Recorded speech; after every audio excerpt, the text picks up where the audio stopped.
bu yolculuğu gerçekleştiren Castrol sunar.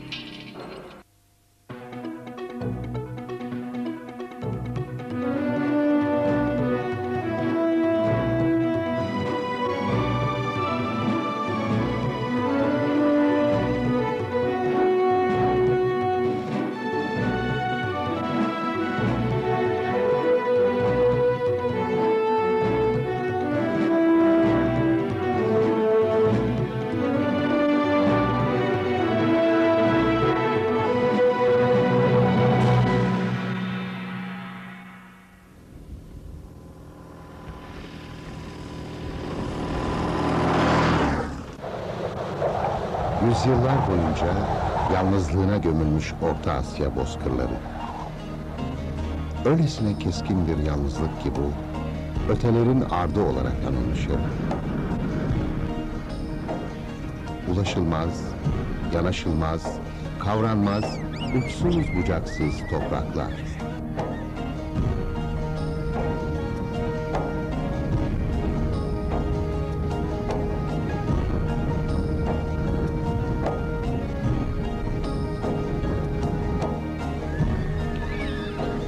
Şimdi bir uyanış gerçekleşiyor bütün bu topraklarda.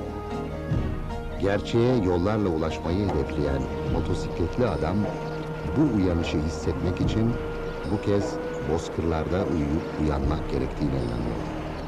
Göçebenin sınırları tanımayan saflığıyla Orta Asya'ya giriyor. Onlar için çizilmiş sınırlarda bağımsızlıkla yeni tanışmış Orta Asya ülkeleri, Türkmenistan, Özbekistan, Kırgızistan, Kazakistan ve Moğolistan'ı 18.000 kilometre kat ederek geçecek motor ve adam. Ne zaman ne yapacağı belli olmayan güvenilmez bir iklimde, başına buyruk vahşi bir toprakta bu çetin yolu zorluyor.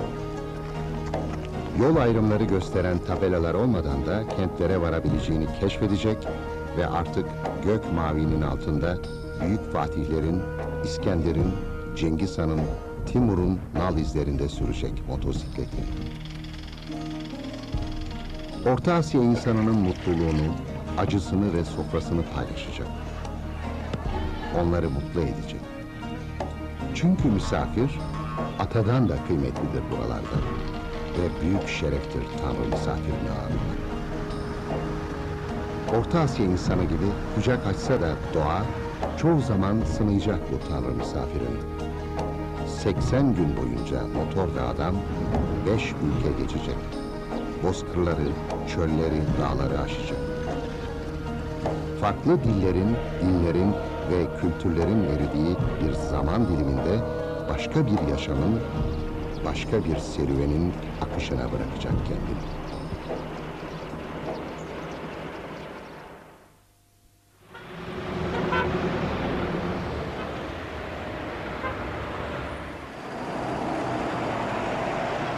Castrol Voyager'ın Orta Asya'daki serüveni, göçebe kültürünün izlerinin inatla korunduğu Türkmenistan'ın başkenti Aşkabat'ta başlıyor. 2000 yıl öncesinin şarap üreten aşk kenti Aşkabat. Bugün depremlerin ardında bıraktığı kalıntılardan canlanan yepyeni, modern bir şehir.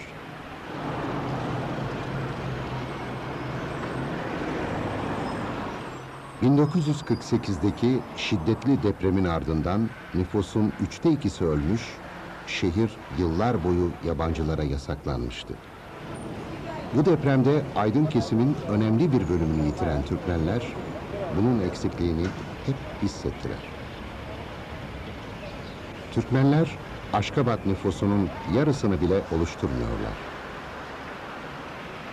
1991'de kazanılan bağımsızlığın ardından, Rusya'ya olan yoğun göçe rağmen halen azımsanmayacak sayıda Rus başkentte yaşıyor.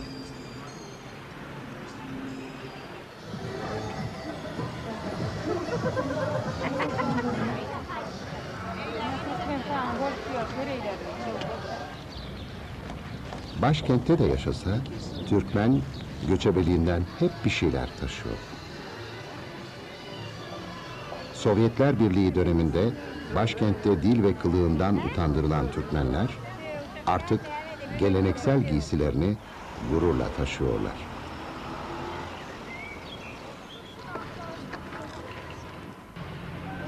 Son yıllarda geleneksel Türkmen giysileri gençler arasında da yaygınlaştı. Kendi kültürlerine dönme çabasındaki gençler bu giysilerin dikimini de bir önceki nesilden öğrenmeye çalışıyorlar. Onlar için bu, işlerinden arta kalan zamanda evlerde buluşarak sürdürdükleri bir keyif. Seçtiği bu parlak renkli geleneksel giysilerle Türkmen kadını adeta günlük hayatın renksizliğine meydan okuyor. Kadifeden yaptıkları ve köynek olarak adlandırılan bu giysinin en önemli tamamlayıcısı başlarındaki yağlık. Onu o diğer fasonlar koyunu konu.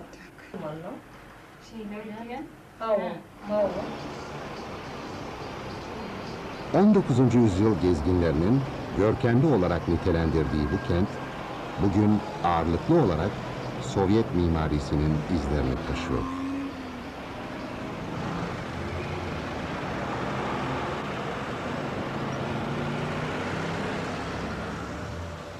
Aşkabat, çölün kum rüzgarlarının kavurucu sıcağının ortasındaki kent.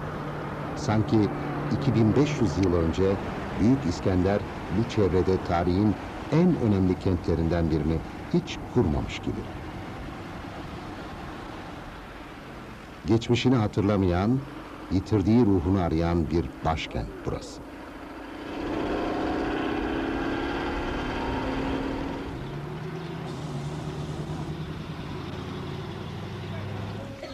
Başkentteki Türkmenin kimlik arayışı sürerken, köyünde yaşayan Türkmen kendisinden emindir. O, yüzyıllardır birlikte yaşadığı geleneklerinden hiç kopmamıştır çünkü.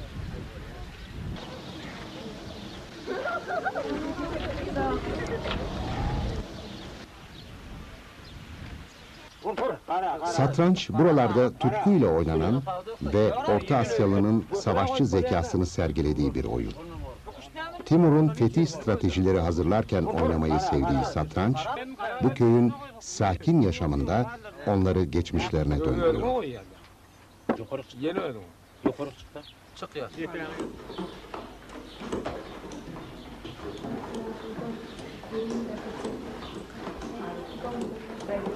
Eski bir Türkmen sözü şöyle der: su Türkmenin hayatıdır. At kanatları, halıysa ruhu. Gerçekten de Türkmeni anlayabilmek için geçmişini ve gönlünü koyarak dokuduğu halıya bakmak yeterlidir. Bu göçebe geleneğiyle Türkmen insanı evini geçindirir.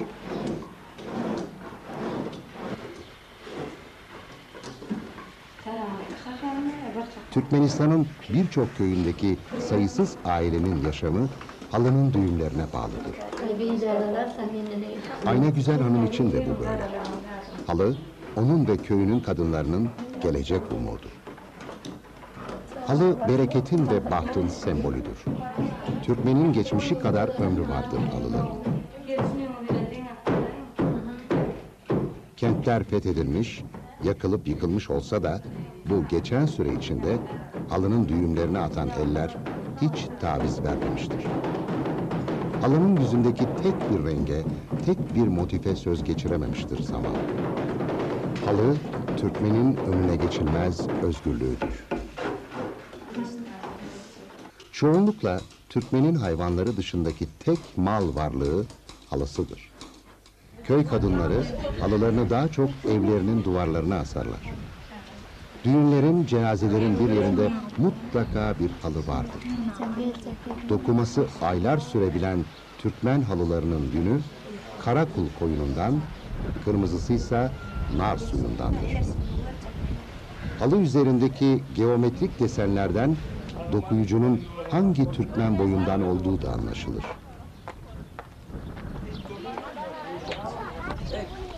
Kadınlar ve genç kızlar hayal eder, dokur ve yollara düşer. Günlük hayatın öncelikleri pek değişmeyen bir sırada yaşanır. Halı satılacak, koyun kesilecek ve aile doyacaktır.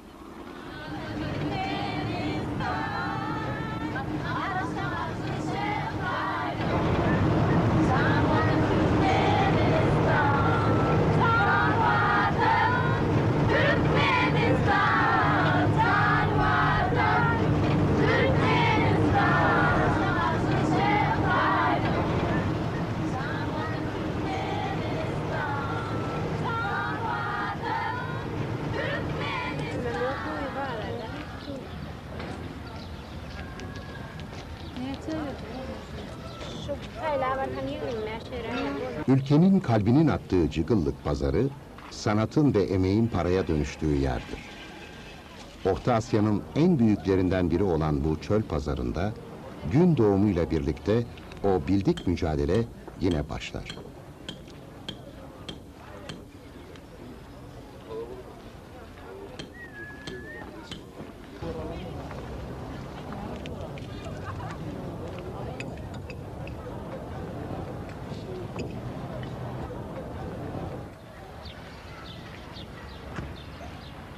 Aylarca dokunduğu tezgahlardan pazara getirilen halılar, günün ilk ışıklarıyla canlanır, hayat kazanır.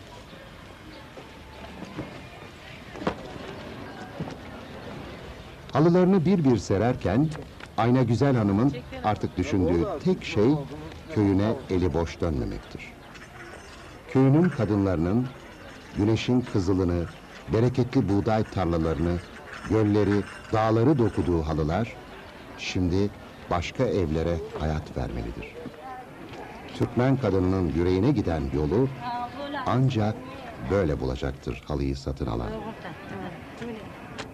Türkmen için halı emek, aynı zamanda da ekmektir. Türkmenin geçmişi kıtlık ve açlıkla dolu. Bu yüzden de bereketin devamlılığı dileği günlük hayatta sık sık tekrarlanır. Tıpkı satılan halıdan alınan paranın diğerlerine sürülmesi gibi.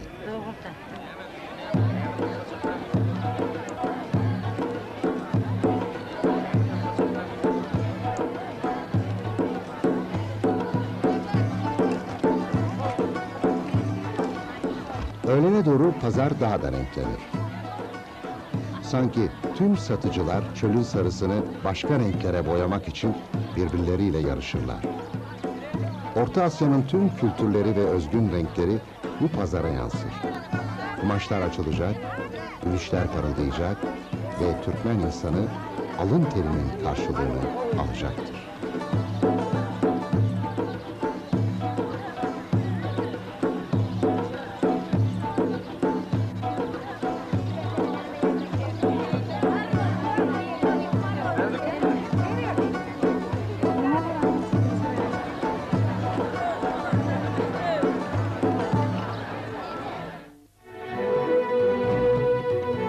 Çölün yalnızlığı, düğünlerin rengi, eşsiz Türkmen atları. Castrol Voyager kısa bir aradan sonra devam edecek.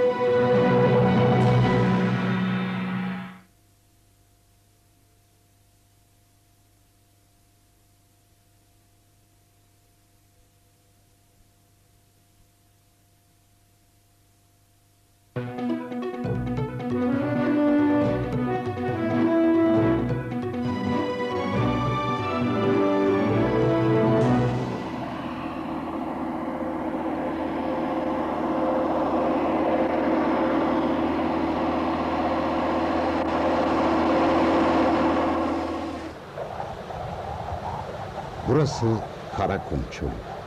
Dünyanın en büyük ve en sıcak kum denizlerinden biri. Türkmenistan'ın %80'i bu çölle kaplı. Hiçbir canlıya şans tanımazmış gibi görünen bu uçsuz bucaksız çölde yaşam kendine özgü kuralları içinde devam eder.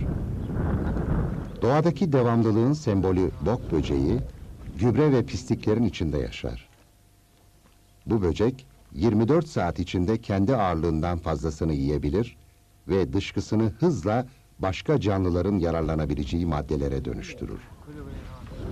Kumu kazmaya elverişli başı ve kürek biçimindeki duyargalarıyla gübre ve dışkıları top haline getirir. Yaz başında bununla birlikte kendisini toprağa gömer ve depoladığı bu dışkıyla beslenir. Mevsim bitiminde dişisi yumurtalarını aynı yere bırakır ve çıkan yavrular yine bu dışkıyla beslenir. Ve doğadaki denge sürer gider.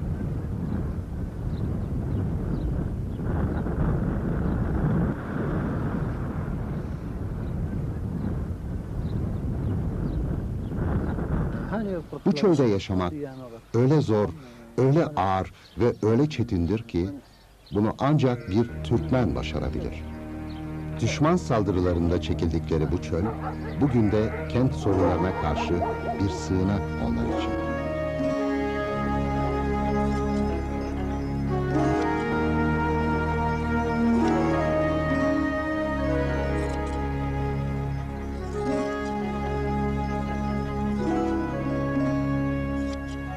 Türkmen göçebeleri bugün hala Marco Polo'nun gezi notlarındaki tarihten farklı yaşamıyorlar.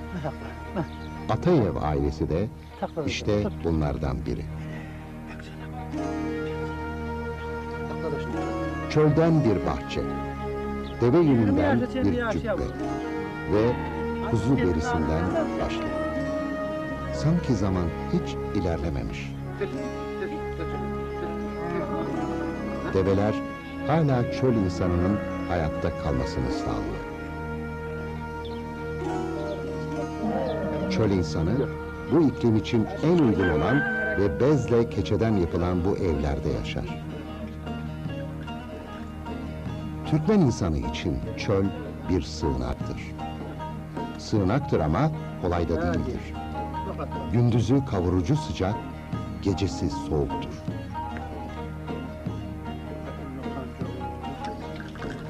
Bu geniş sofralar aile birliğinin devamı için çok önemlidir.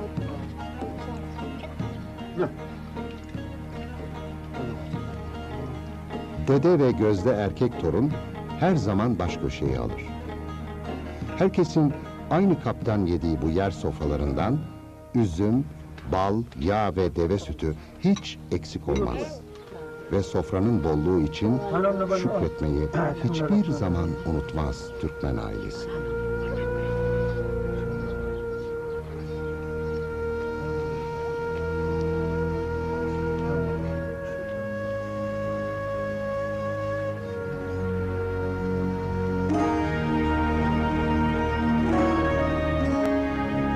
Çöl onların düşmanı, yoldaşı ve sığınağı. Yüzyıllardır bu hiç değişmemiş.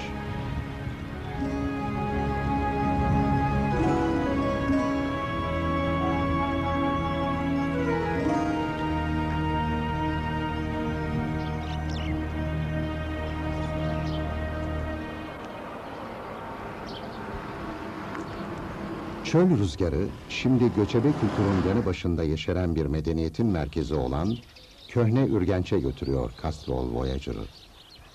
Çölün sarısı yeşile dönüşmeye başladığında eski kent kültürlerinin izleri beliriyor yavaş yavaş. Artık çölün yüzyıllardır değişmeyen yaşamı yerine ihtişam ve çöküşle dolu bir tarih var.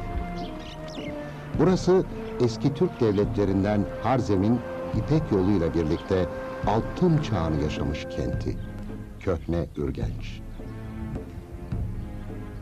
Burası bir zamanlar Orta Asya'nın en kusursuz yapı ve türbeleriyle anılan 13. yüzyılda her metrekaresinde İslam'ın solunduğu topraklar. İnsan eli yapar, insan eli yıkar. Cengiz Han ve Timur tarafından yerle bir edilmesine rağmen tekrar tekrar parlamayı başardı Köhne Ürgenç. Uzun süre bir din ve bilim merkeziydi. İbn Sina burada okudu. Dönemin tıp, matematik, felsefe alanındaki isimleri burada buluştular.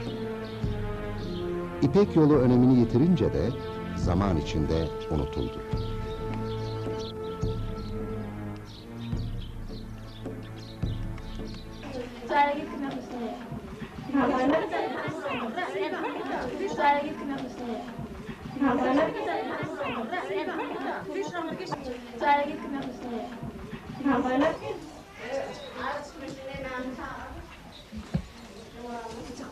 Buradaki Türkmen, bu topraklardan geçmiş kültürlerin izleriyle yaşar. Yaşamın birçok anında ve özellikle düğünlerinde bunu hissetmek mümkündür. Türkmen gelin gümüşten gubbası başına takıldığında artık baba evinden çıkmış sayılır. Bu evden ayrılırken götüreceği 3 şey sandığı, damadın getirdiği halı ve altınlarıdır.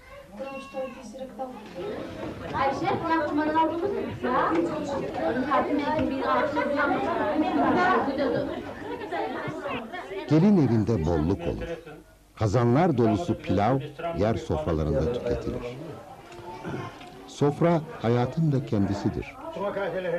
Misafirle yemeğini paylaşmak, yaşlıya saygı göstermek, Türkmen için vazgeçilmez bir yaşam kuralıdır. Aydan ardılarından bize koşuyor. Çağlarsa o ömrüde kovun. O akşam var.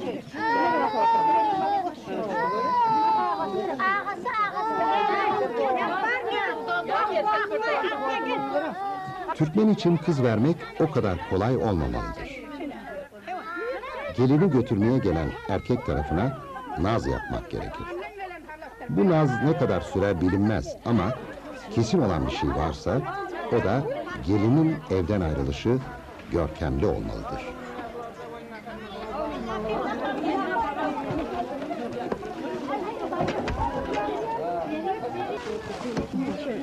Gülü bastırdı mı onu ayağını? Evet.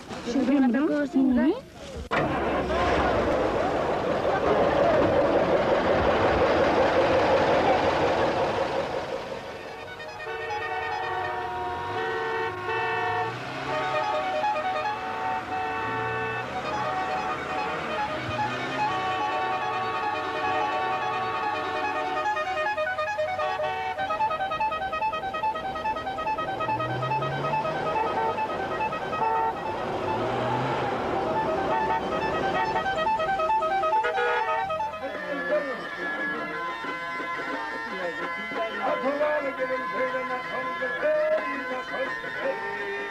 Gelinin gelmesi beklenirken, damadın evinde de çoktan yemekler pişmiş, aile büyükleri Orta Asya'da 2500 yıldır çalınan dutar eşliğinde bozkırlardaki atlıların kahramanlık türkülerini dinlemektedirler.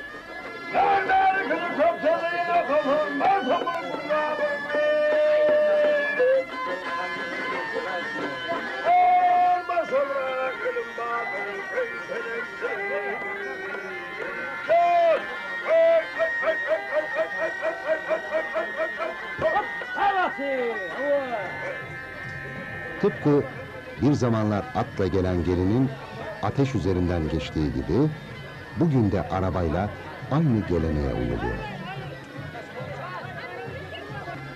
Tuz bereketi çağıracak, ateşse onu hastalıktan ve tüm kötülüklerden koruyacak.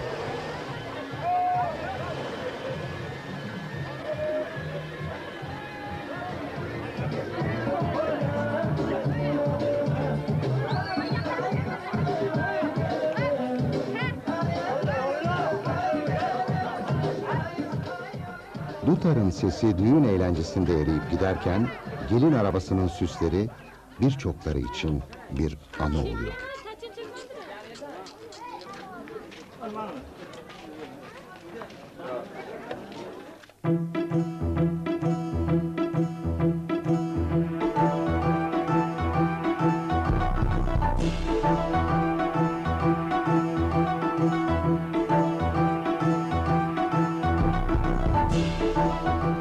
Atlar, göçebe Türkmenin kanatları.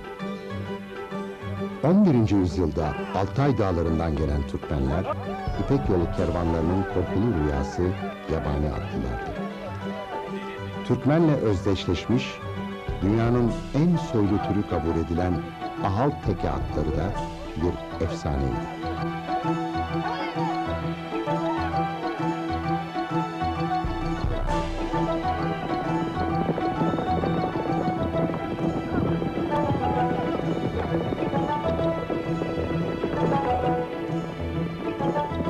Göçebeliğe tutkun Türkmen atlarının izinde şimdi yol, motor ve adamı doğaya müdahalenin bedelinin ağır ödendiği Aral Gölü'ne ve yeni bir ülkeye götürüyor.